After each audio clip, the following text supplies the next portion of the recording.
peace like a river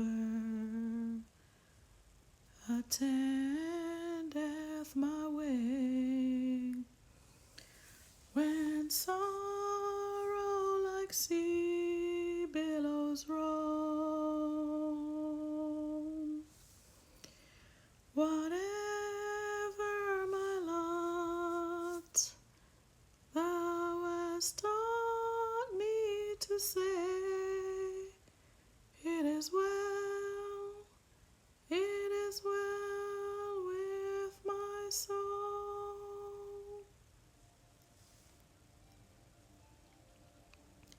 It is well, it is well with my soul.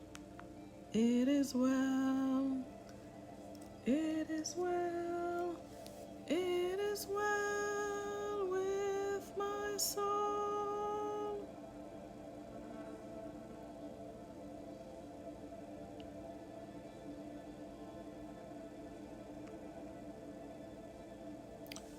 Today I want to talk about letting go and letting God lead. There's a phrase many of us have heard before: let go and let God. It sounds simple, but in real life it can feel like one of the hardest things God asks us to do. We live in a world that tells us to stay in control, to plan everything, to fix everything for ourselves. But faith begins where our control ends. Proverbs 3, verse 5 to 6 reminds us, trust in the Lord with all your heart, and lean not on your own understanding. In all your ways submit to him, and he will make your paths straight. Notice it doesn't say, trust the Lord when it makes sense. It says, lean not on your own understanding. Letting go starts when we admit, God sees what I cannot. Why is letting go so hard? Letting go is hard because it feels like loss.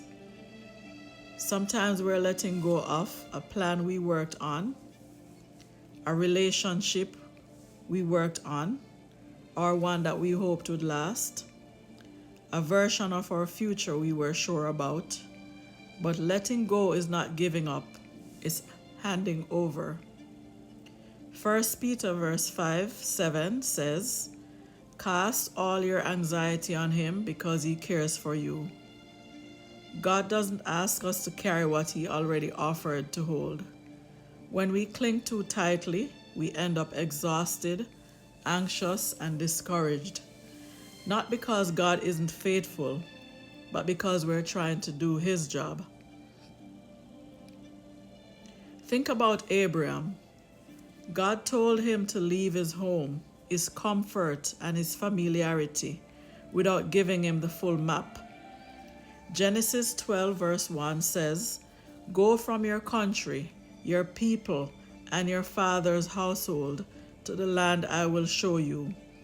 Not the land I've already explained, but the land that I will show you. Abraham had to let go of certainty to walk in obedience, and because he did, God led him into promise. Letting go and letting God requires trust. Letting God lead doesn't mean we won't feel afraid. It means we move despite our fear. Psalms 37 verse 5 says, commit your way to the Lord. Trust in him and he will act. Our responsibility is commitment. God's responsibility is the outcome. When we let God lead, we stop forcing doors to open because God opens them. We stop chasing what God never assigned. We start walking in peace even when the path is unclear. Isaiah 55 verse 8-9 reminds us, for my thoughts are not my thoughts, neither are your ways my ways, declared the Lord. What feels like a delay to you or to me, might be protection. What feels like an ending may be redirection.